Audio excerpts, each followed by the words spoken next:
Hello everyone. இந்த வீடியோவில் நம்ம என்ன பார்க்க போகிறோம்னா இங்கிலீஷ் ஒக்காபுலரி தான். அதாவது பேங்க் எக்ஸாம் ப்ரிப்பேர் பண்ணுறவங்களுக்காக இந்த ஒக்காபுலரி சீரியஸ் வந்து ஆரம்பிச்சிருக்கேன். அப்படியே என்னோட சேர்ந்து படிச்சுக்கிட்டே வந்துடுங்க.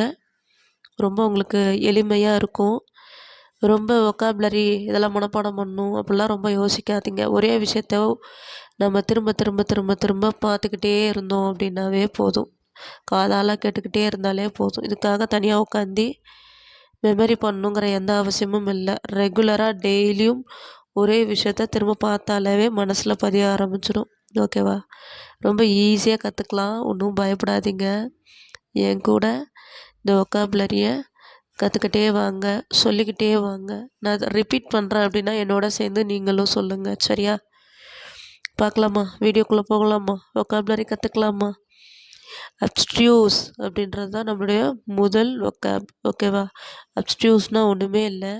என்னென்னா ஒரு விஷயத்த அண்டர்ஸ்டாண்ட் பண்ணுறதுக்கு ரொம்ப டிஃபிகல்ட்டாக இருக்குது அப்படின்னு சொல்கிறோம் இல்லையா? அந்த இடத்துல தான் அப்ஸ்ட்ரியூஸ் அப்படின்னு சொல்லுவோம். அதாவது என்னென்னா ஒரு விஷயம் எனக்கு தெளிவாக புரியலை, தெளிவற்று இருக்குது, எனக்கு தெளிவாக புரியலை, கிளாரிட்டியே இல்லை அப்படின்னு சொல்கிறோம் இல்லையா? அதுதான் வந்து அப்ஸ்ட்ரியூஸ். இதுக்கு ஒரு எக்ஸாம்பிள் சொல்கிறேன். மை ப்ரொஃபஸர் வந்து டோல்டு மீ, அதாவது என்னோடய ப்ரொஃபஸர் என்கிட்ட சொன்னாங்க, that my thesis was lengthy and abstruse. என்னுடைய தீசிஸ்னால் ஒன்றும் இல்லை, ரிசர்ச் பேப்பரை தான் தீசிஸ்ன்னு சொல்லுவாங்க. அது எப்படி இருக்குன்னா ரொம்ப லென்த்தாக இருக்குது, அதாவது வளன்னு லென்த்தாக இருக்குது, அதே நேரத்தில் அப்ஸ்ட்யூஸாக இருக்குது, அண்டர்ஸ்டாண்ட் பண்ணுறதுக்கும் ரொம்ப டிஃபிகல்ட்டாக இருக்குது அப்படின்னு அவரோட ப்ரொஃபஸர் வந்து ப்ரொஃபஸர் வந்து என்னோடய தீசிஸ் பற்றி சொல்லிட்டு போயிட்டார். ஓகேவா? அப்ஸ்ட்யூஸ்னால் என்னென்னு ஓரளவுக்கு புரிஞ்சிருக்கும்னு நினைக்கிறேன். சரி, இதே மாதிரி மீனிங் தரக்கூடிய வேறு ஏதாவது வேர்ட்ஸ் இருக்கா அப்படின்னு கேட்டால் இருக்குது. அது என்னென்ன வேர்ட்ஸ்ன்னு பார்ப்போமா? அப்ஸ்க்யூர், ஈசோட்டெரிக், எனிக்மேட்டிக், கிரிப்டிக், இன்காம்ப்ரிஹென்சிபிள். என்னோட நீங்களும் சொல்லுங்கள். அப்ஸ்க்யூர், ஈசோட்டெரிக், எனிக்மேட்டிக், கிரிப்டிக், இன்காம்ப்ரிஹென்சிபிள். ஓகேவா? இதுக்கெலாம் என்ன மீனிங்?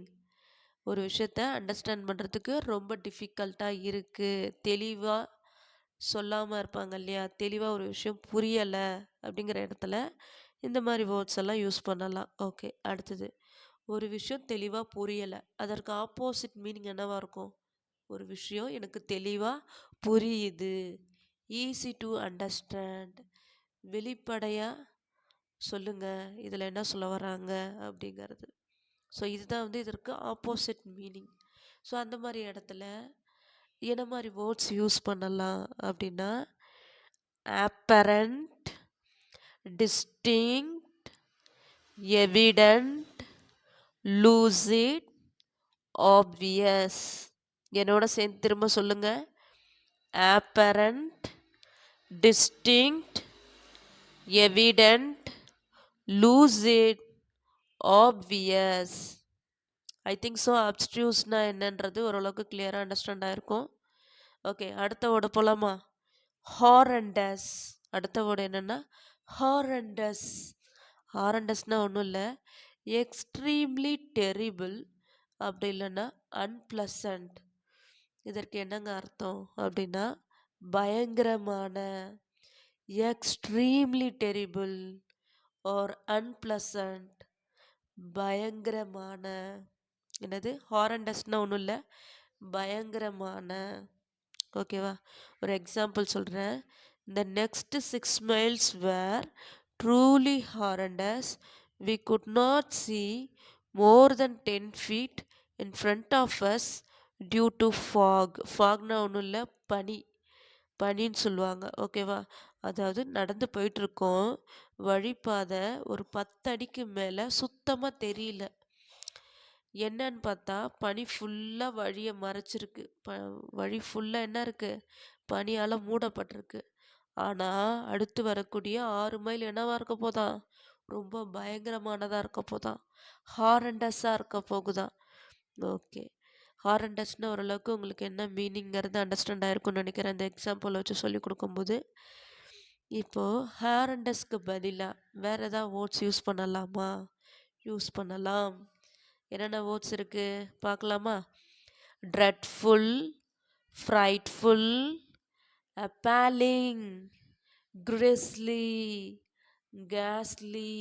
என்னோட என்னோட சேர்ந்து நீங்களும் சொல்லுங்க.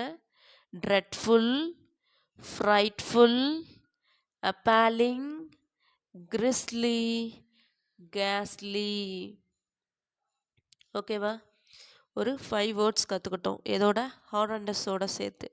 ஓகே, பயங்கரமான ஒரு சம்பவம் நடக்குது, கரெக்டா?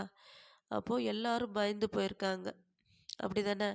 அதற்கு நாம் என்ன பண்ணணும்? எல்லாரையும் கூல் டவுன் பண்ணணும், அவங்களுக்கு ஆறுதல் சொல்லி பழைய நிலைக்கு கொண்டு வரணும். ஸோ அதுதானே இதற்கான ஆப்போசிட் மீனிங்காக இருக்கும். பயங்கரமான ஒரு நிகழ்வு நடந்திருக்குது, எல்லாரும் பயந்து போயிருக்காங்க, சரியா? அப்போ என்ன பண்ணணும்? எல்லாரையும் நார்மல் ஆக்கணும். ஸோ ஆறுதல் சொல்லணும், அவங்கள எல்லாரையும் ஆறுதல் சொல்லி நார்மல் நிலைக்கு கொண்டு வரணும். ஸோ அந்த மாதிரி இடத்துல என்ன மாதிரி வேர்ட்ஸ் யூஸ் பண்ணணும்?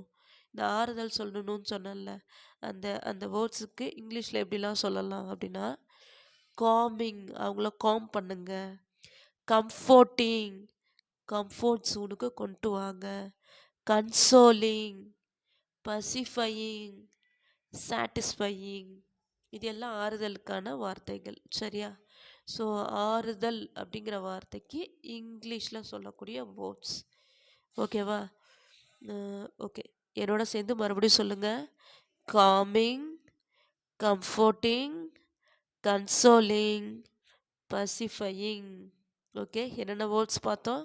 அப்ஸ்ட்ரியூஸ் பார்த்தோம், ஹாரண்டஸ் பார்த்தோம். இப்போ அடுத்த வேர்டு போகலாமா? அடுத்த வேர்டு என்னன்னா இமோலேஷன். என்னது? இமோலேஷன்.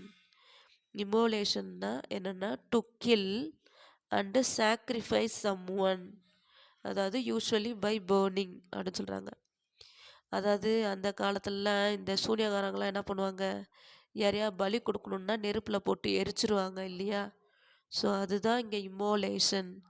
அந்த காலத்துலலாம் கணவன் இழந்த மனைவியை என்ன பண்ணுவாங்க? நெருப்பில் போட்டு எரிச்சிடுவாங்க.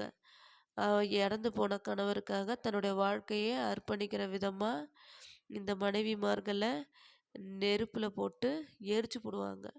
ஸோ இதற்கு பேர் தான் என்ன அப்படின்னா இமோலேஷன்.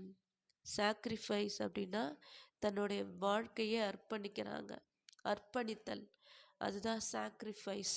To kill and sacrifice some one. So இதுதான் இமோலேஷன், ஓகேவா? ஸோ அதாவது பலி கொடுக்குற மாதிரி, ஓகேவா? பலினா நம்ம வந்து ஆடு மாடு கோழி கத்தியால் வெட்டுவாங்கல்ல, அதுவும் பலி தான். இங்கே என்ன பண்ணுறாங்கன்னா நெருப்பில் போட்டு எரித்து பலி கொடுக்குறாங்க, அவ்வளோதான். சரி, ஒரு எக்ஸாம்பிள் சொல்கிறேன். It is clear that the immolation of widows. விடோஸ்னால் விதவைகள், கணவனை இழந்தவங்களை விடோஸ்ன்னு சொல்லுவாங்க. தமிழில் சொல்லணும்னா விதவைகள். It is clear that the immolation of widows cannot be justified at any cost. நீங்கள் என்ன வேணாலும் சொல்லுங்கள், அவங்கள, அதாவது கணவனை இழந்த மனைவிகளை, அதாவது விடோஸை இந்த மாதிரி நெருப்பில் போட்டு எரிக்கிறது அப்படிங்கிறது நியாயமே இல்லாத ஒரு விஷயம். அதற்காக நீங்கள் எவ்வளோ பணம் காசு கொடுத்தாலும் ஈடே ஆகாது அப்படின்னு சொல்கிறாங்க இந்த எக்ஸாம்பிளில். ஓகே, இதற்கு இமோலேஷனுக்கு பதிலாக வேறு எதெல்லாம் வேர்ட்ஸ் யூஸ் பண்ணலாமா? யூஸ் பண்ணலாம். என்னென்ன வேர்ட்ஸ் இருக்குன்னு பார்ப்போமா? ஆப்லேஷன், ஆஃபரிங், இதெல்லாம் இமோலேஷனுக்கான மீனிங் இருக்கு இல்லையா? அதே மீனிங்க்கு தான் இந்த வேர்ட்ஸும் வரும். Ablation, offering. என்ன சொல்லலாம்? இமோலேஷனுக்கு பதிலாக ஆப்லேஷன், ஆஃபரிங் அப்படி சொல்லலாம். ஓகே, இதற்கு ஆப்போசிட்டான மீனிங் என்னவா இருக்கும்? டெத்து. ஒரு பக்கம் என்ன பண்ணுறாங்க? நெருப்பில் போட்டு எரித்து இறந்து போயிடுறாங்க. இறந்து போகிறதுக்கு ஆப்போசிட்டான ஒரு விஷயம் என்னது? பிறப்பு இல்லையா? பர்த்து. கரெக்டாக சொல்லணும்னா, தமிழில் சொல்லணும்னா புத்துயிர் பெறுதல். அழகாக தமிழில் சொல்கிறாங்க, என்னென்னா புத்துயிர் பெறுதல் அப்படின்னு சொல்லுவாங்க. ஓகே, அதை நம்ம இங்கிலீஷில் சொல்லலாமா? இங்கிலீஷில் எப்படி சொல்லியிருக்காங்கன்னு பார்ப்போம்.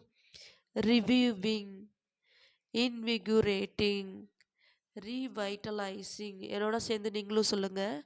reviewing, invigorating, revitalizing. ஓகே, ஓரளவுக்கு நம்ம இந்த வீடியோவில் 3 வேர்ட்ஸ் கற்றுக்கிட்டோம். அப்ஸ்ட்ரியூஸ், ஹாரண்டஸ், இமோலேஷன். இம்மோலேஷன். ஓகே, 3 வேர்ட்ஸோடு சேர்த்து எக்ஸ்ட்ரா கொஞ்சம் வேர்ட்ஸும் சேர்த்துக்கிட்டோம். ஐ திங்க் அரௌண்ட் ஒரு 20 to 25 வேர்ட்ஸ் இந்த வீடியோவில் கவர் ஆகிருக்குன்னு நினைக்கிறேன். இந்த வீடியோ உங்களுக்கு பிடிச்சிருந்துச்சு அப்படின்னா ஒரு லைக் பண்ணிக்கோங்க. அண்ட் தேங்க்யூ ஃபார் வாட்சிங் திஸ் வீடியோ.